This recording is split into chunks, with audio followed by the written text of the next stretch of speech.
आज पूरब को बहुत ही बढ़िया मौका मिला था अपनी बहन पिंकी के साथ कुछ करने को। क्योंकि मम्मी पापा घर पर नहीं थे, दोनों लोग नानी के घर गए थे और वैसे भी पूरब ने ये सब पहले कभी नहीं किया था। इस कारण उसे थोड़ा डर भी लग रहा था।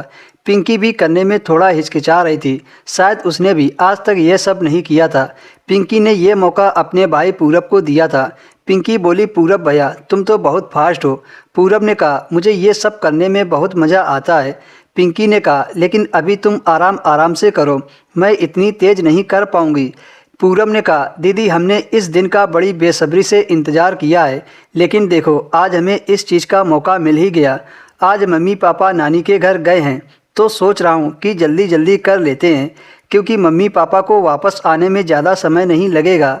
क्योंकि उनकी नानी का घर ज़्यादा दूर पर नहीं था, बस 5 किलोमीटर की दूरी पर था। उन दोनों को डर भी लग रहा था कि कहीं उनके मम्मी पापा को पता चल गया तो उसे और बहन को जान से ही मार देंगे। हालांकि इस काम के बारे में जानने के बाद उनके मम्मी पापा बहुत खुश थे।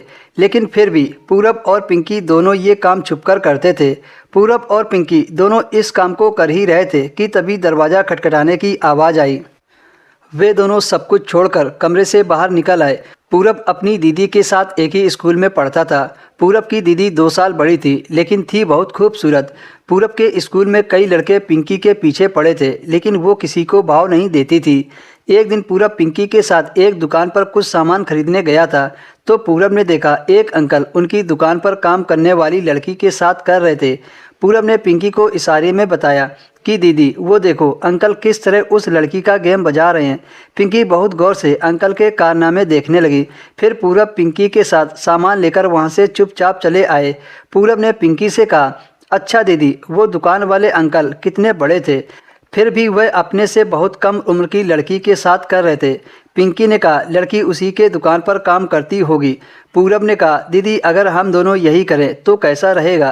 पिंकी ने जवाब दिया कि ठीक रहेगा, लेकिन हमारे मम्मी पापा ऐसा करने थोड़े ही देंगे। पूरब ने पिंकी को समझाया, लेकिन दीदी इसमें बुरा ही क्या है, बल्कि हम तो ये काम करके अपने मम्मी पापा की मदद करेंगे। पिंकी ने कहा, ठीक है, लेकिन हम ये बात मम्मी को नहीं बताएंगे।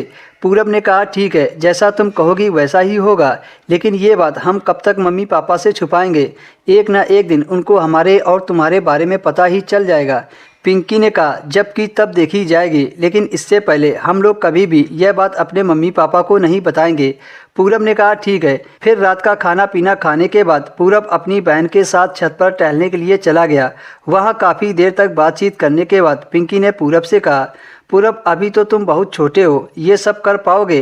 पूरब ने कहा, क्या बात कर रही हो, एक बार मौका तो दो, फिर देखना कैसे आपको थकाता हूँ।